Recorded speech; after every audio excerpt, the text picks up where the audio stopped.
చాలా కొత్త సినిమా అని మేము భావిస్తూ ఉన్నాం. స్కేల్ చిన్నదే, బట్ క్యాన్వాస్ చాలా పెద్దది. ఇండియాలో ఇప్పుడు చాలా బర్నింగ్ టాపిక్ మీద తీసిన ఈ సినిమా. మొన్నే చెప్పాను నేను, అసలు ఎందుకు తీశారు అంటే ఇది ఒక వార్నింగ్ లాగా, కొంతమందికి స్ఫూర్తినిచ్చేలాగా ఉండాలని ఉద్దేశంతో తీశాను. ఈ సినిమా రేపు 2 రాష్ట్రాల్లో దాదాపు 100 థియేటర్స్లో రిలీజ్ అవబోతుంది. మంచి ఎక్స్పెక్టేషన్స్ కూడా ఉన్నాయి ఇండస్ట్రీలో అండ్ జనాల్లో. ఇది అది చెప్పానండి, ఇప్పుడు బర్నింగ్ ఇష్యూ మీద ఒక వార్నింగ్ లాగా ఉండాలని తీశానండి. ట్రైలర్స్ మేము రిలీజ్ చేసిన అఫీషియల్ ట్రైలర్స్ ఏవి వల్గర్గా లేవండి, హార్ష్గా ఉంటాయి. సినిమా హార్ష్గా ఉంటుంది, అది మేమే చెప్తున్నాం, హార్ష్గా వైలెంట్గా ఉంటుంది. ఎందుకు ఉండాలనే దానికి కూడా నేను చెప్పాను. కొన్ని సంగతులు మనం సాఫ్ట్గా చెప్తే కుదరదు, హార్ష్గానే చెప్పాలి. చెంపదెబ్బ కొట్టినట్లు చెప్తేనే కొన్ని విషయాలు అర్థం అవుతాయి. అలా అర్థం అవ్వాలనే మేము హార్ష్గా తీసాం. బట్ అబ్సీనిటీ ఉండదు ఎక్కడ. మీరు విడిగా వచ్చిన క్లిప్స్ ఏవో లీక్ అయిన క్లిప్స్ చూసి మీకు బూతులాగా లేకపోతే అలా అనిపించవచ్చేమో కానీ, బట్ సినిమాలు చూస్తున్నప్పుడు మీరు ఎప్పుడు ఫీల్ కారు. అది నేను రాసిన కల్పించిన కథ కాదు, అది నిజంగా జరిగింది. నాగ్పూర్లో జరిగిన కథ, యథార్థంగా జరిగిన కథ. రేపు మూవీ చూసినప్పుడు మీరు ఫీల్ అవుతారు ఎందుకు చెప్పాలనుకున్నాను నేను ఈ కథని అని. వీడియో ఏదో లీక్ అయింది, అక్కడక్కడ ఉన్న క్లిప్స్ తీసుకొని వాటిని ఒకచోట చేరిస్తే నాకు కూడా షాకింగ్గానే ఉంటుంది.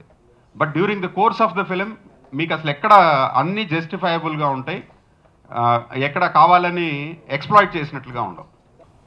క్లైమాక్స్ జస్టిఫికేషన్ కోసం ఎప్పుడైనా మూవీస్లో అండి క్లైమాక్స్ని జస్టిఫై చేయడం కోసమే మిగతా ముందు కథ అంతా ఉంటుంది.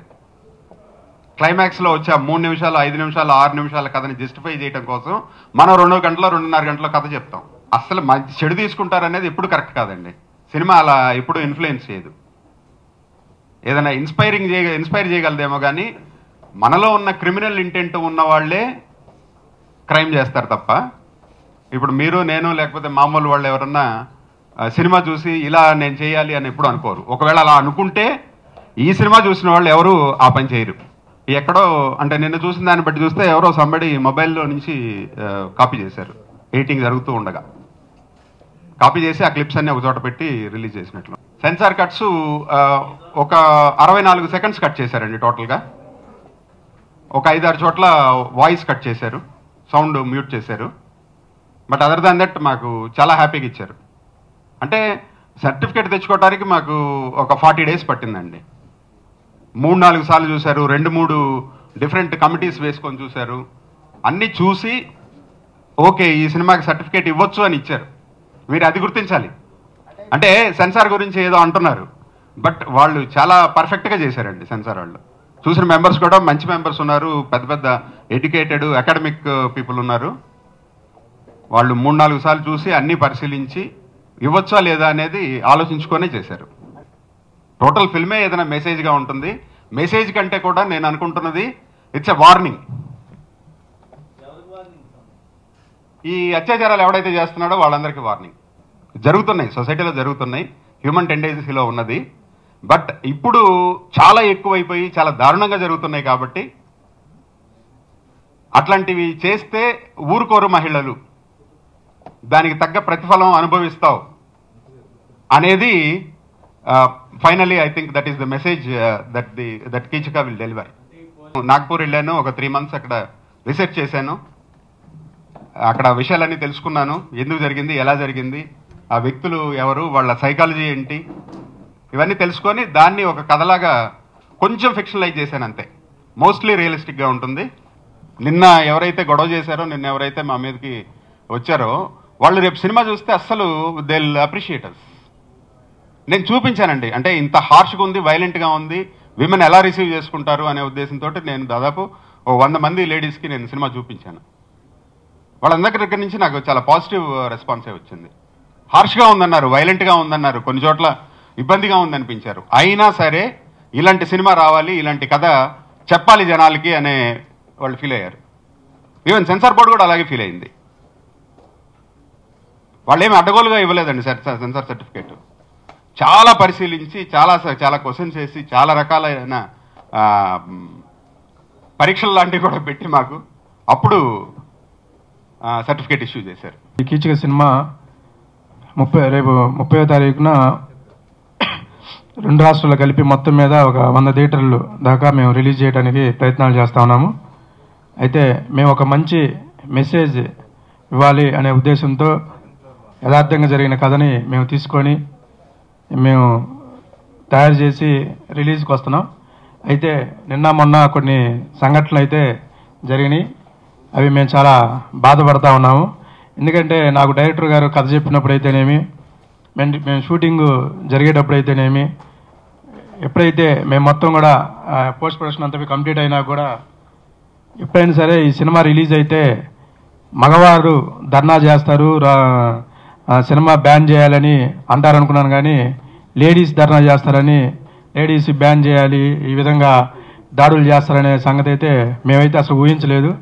ఎందుకంటే ఇది లేడీస్కి వాళ్ళకి లేడీస్ని చైతన్యపరిచే విధంగా, ఎక్కడైతే లేడీస్ అణగదొక్కబడతారో, ఎక్కడైతే బాధించబడతారో, ఎక్కడైతే అత్యాచారాలు జరుగుతాయో వాళ్ళందరికీ కూడా ఒక యూనిట్ అయ్యి ఏ విధంగా అయితే అటువంటి ప్రవర్తన కలిగిన వాళ్ళు ఉంటారో అలాంటి వారిని ఏ విధంగా చేస్తే ఏ విధంగా రివెంజ్గా ఉండే క్రమంలో మేము సినిమా తీసామని చెప్తే, ఇక్కడ మహిళల్ని కించపరిచే విధంగా అయితే మేము సినిమా తీయలేదు. ఇంకోటి నిన్న లీక్ల గురించి కొన్ని సంఘటనలు జరిగినాయి. ఆ లీక్ వీడియోలు ఎక్కడెక్కడో కట్ చేసుకొచ్చి అవి ప్రదర్శించడం, యూట్యూబ్లో పెట్టడం, వాటిని ఆధారంగా మహిళా సంఘాల వాళ్ళు దీని మీద ఫైట్ చేయడం, అది చెప్తున్నాను, అది చేయడం జరిగింది. అది కూడా చాలా దురదృష్టకరం. మనకి రామాయణం మనందరికీ తెలుసు. రామాయణంలో రాముడు చాలా ఉత్తముడని మనందరం చెప్పుకుంటాం.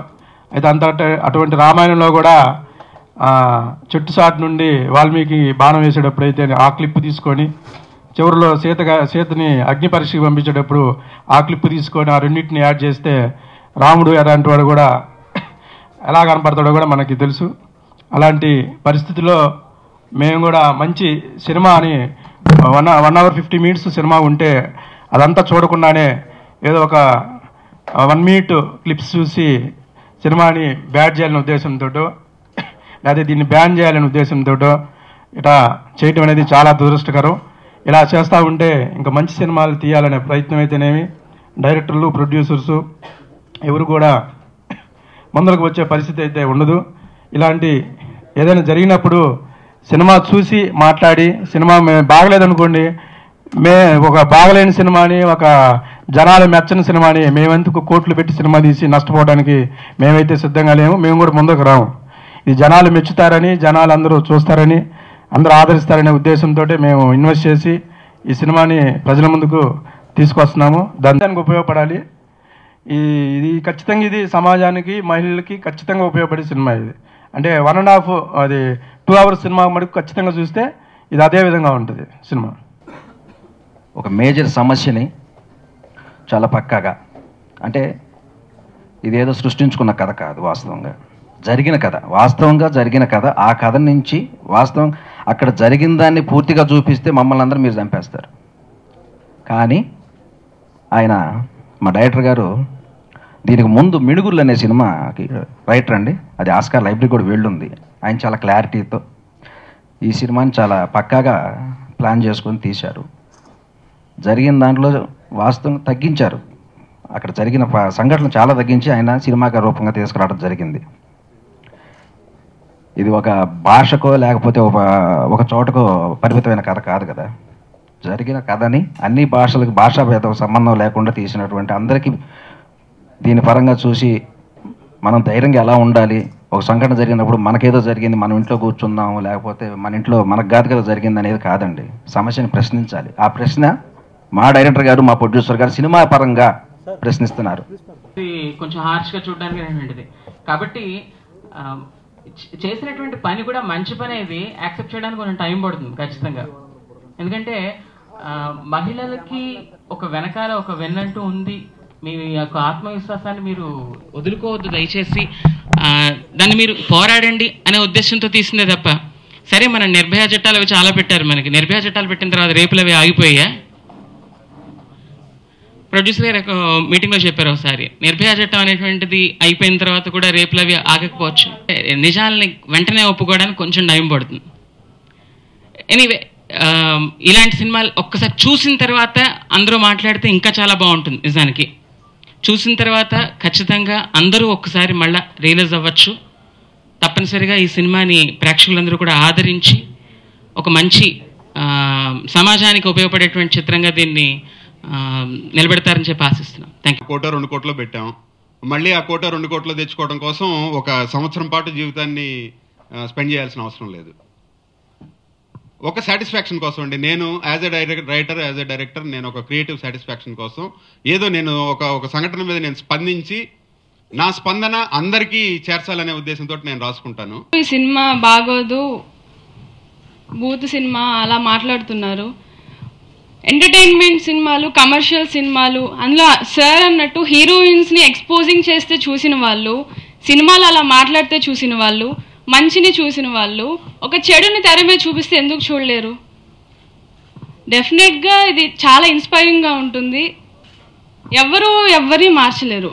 ఇండివిజువల్గా ఎవరికి వాళ్ళు ఫీల్ అవ్వాలి. సో పోలీసులు ఎవరేం చేస్తున్నారో ఎవరికి ఏం తెలీదు. సో ఎవరు దేన్ని ఆపలేరు కాబట్టి ఇండివిజువల్గా వాళ్ళు ఫీల్ అవ్వాలి. అట్లీస్ట్ మేము ఏదో కొంచెం ట్రై చేసాము, అట్లీస్ట్ కొంతన్నా మారచ్చు, వాళ్ళ థాట్స్ చేంజ్ చేసుకోవచ్చు, ఈవెన్ లేడీస్ అయినా జెంట్స్ అయినా. సో అందరూ చూడాలని ఎందుకు అంటున్నామంటే ముందే మేమేం చెప్పము, సినిమా చూసిన తర్వాత ఎందుకు ఇలా చెప్పారు, ఎందుకు ఇలా చూపించారు అనేది మీకే అర్థమవుతుంది. సో డెఫినెట్గా అందరూ తప్పకుండా చూడాలి. అండ్ ఆ తర్వాత నిన్న జరిగిన గొడవలు కానీ ఏదైనా సరే సినిమా చూసిన తర్వాత వాళ్ళు కూడా డెఫినెట్గా రియలైజ్ అవుతారు ఎందుకు ఇలా చేశారు అని.